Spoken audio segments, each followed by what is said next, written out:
Brother Barnes, your recovery Bible study guy, apparently today living the life of a turtle. This morning I was out on my morning walk and there was, of all things, an aquatic turtle with nice webbed feet and claws, which are good for the turtle, by the way, bad for me. An aquatic turtle was attempting to cross the street. And I'm thinking in my mind, this turtle is thinking, man, I'm going to be the boss of this road and I'm going to go where I want to go and be who I want to be.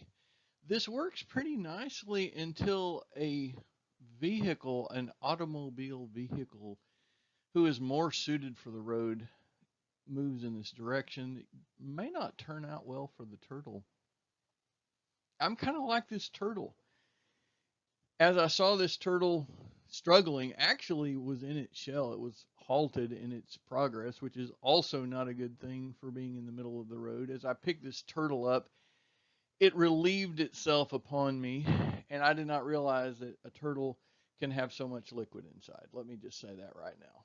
Also, by the time I picked it up again, it clawed me with these weapons on its feet. No blood drawn, but definitely flesh torn. I'm thinking I am like this turtle a lot of times. And there are some Bible verses that I'm thinking about that I want to bust out. Let's talk about Miriam and Aaron just for a minute. Aaron was the brother of Moses, Miriam his sister. Remember, Miriam is the one that pointed out baby Moses in the bulrushes to the Pharaoh's daughter and basically saved his life. Aaron was now the chief of priests. Amazingly, it was his family that opposed him. They said, hey, the Lord doesn't just talk to Moses, he talks to us too. We're going to let him know about this. Well, it did not turn out very well for Miriam, and Moses actually had to cry out to bring healing to her body. Think about this passage in Jude 6. It says, I remind you of the angels who did not stay within the limits of authority that God gave them, but left the place where they belonged. Ouch. Lord, let me be in the kingdom who you want me to be through prayer, through Bible study, through the counsel of other believers, temple dwellers. Help me to understand who I am and where I am in the kingdom, in my workplace, in the community. It may be that my place today is simply getting up, being to work on time, and being an encouragement to the people who I am around, not being a burden.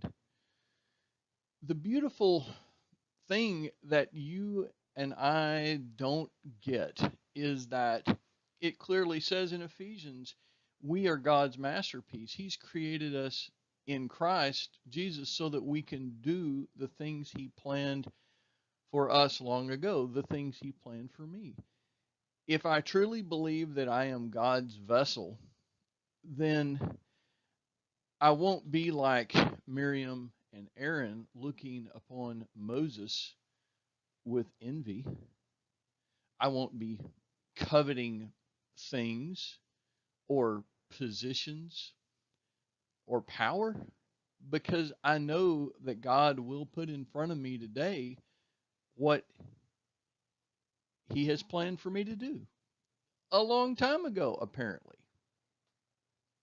Please know that I am not saying that I get my personality from a personality test. I don't get my identity from a personality test. I know that. But I think that doing personality tests oftentimes is a good clue to help a person know what kind of tendencies that they have. If I know that I have this tendency, then whenever trouble comes, I can say, okay, well, that's how I'm going to react. How am I going to choose to react in a wholesome way? So I think the message here is that is it okay to want different things like the turtle? I don't think it's bad to want different things. And I think sometimes that in the kingdom we need to help do things that we are not necessarily suited for. But the trouble comes when we begin envying and coveting our brothers and sisters. The answer is that I need to be an encouragement. That's what I need to be to my brothers and sisters today. If I can't, it's time for me to go to prayer. It's time for me to pray, Lord, look inside of me, help me to understand why do I have this resentment toward this person, bless this person in everything they do, help them to be realized, to be blessed in their lives, just like you help me on a daily basis. So, Lord, today, what authority have you given me? What is my place in life, in my country? How about that? Help me to be a blessing to my leaders. I want to be a joy to govern and not a problem. Clean my mouth, clean my heart, clean my spirit, O Lord.